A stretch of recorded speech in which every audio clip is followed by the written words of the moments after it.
John, 4 Jacksonville students, a teenager in Palatka, all say that men have approached them and tried to get them either into their car or grab them in the last 2 weeks. It is frightening. It's another reason as parents that we have to prepare our kids so they know what to do if it ever happens to them. Our crime and safety expert, Ken Jefferson, is here now. Ken, I know that we have told our viewers over the last hour or so about what's happened. I want to really talk specifics with you because we often role play with our kids. I know I certainly do that. If someone comes up to you and says this to you, then you should do this. What's interesting about this, and I want to start with each report if you don't mind. San Pablo and Beach Boulevard, this happened in the last 2 weeks, where a man goes up, he's in a car, and he talks to a young girl between 12 and 18, and says she was beautiful, asked her if she wanted him to buy her school shoes and clothes, asked her shoe size, and said he'd come back tomorrow and give her the shoes.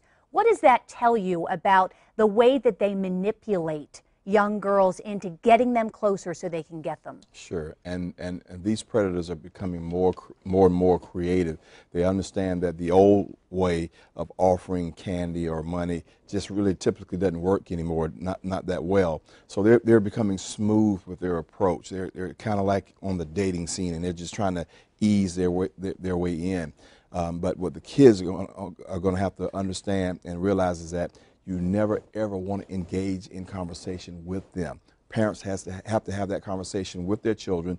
If an adult comes to you talking to you like you're another adult, do not engage in conversation with them. This same girl who's walking along and is clearly nervous, there's a woman who sees this, who's working in the strip mall near where this happened, and sees that it looks odd, says, "Are you okay? Do you need help?" And the girl says, "No, I'm okay." And she just calls her mother.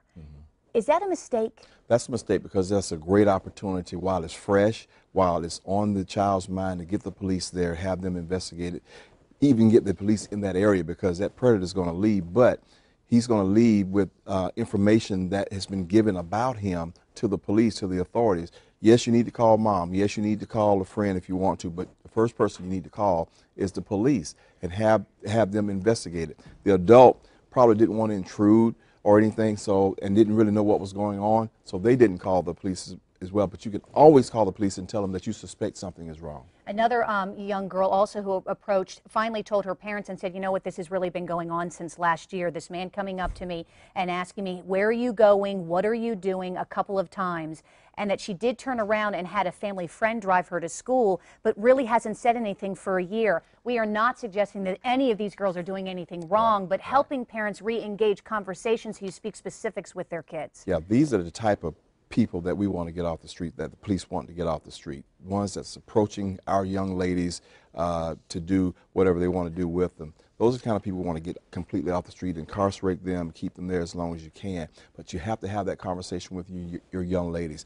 Guys are going to come to you, older guys, and I'm talking about these, 20 to 35 years old, approaching 12 to 18-year-old girls. One other really quick, and we only have about 15 seconds, but I want to make sure that our viewers are aware of it. This was a girl who was approached as she was going to Englewood. She was also on her bike, and this man came up to her and was asking her more questions like, "Hey, when does school start? I'm thinking about sending my son to Englewood. What do you think about the school?" Just another way of just trying to get in there? Right, exactly. And again, you have to have that conversation with your young ladies especially.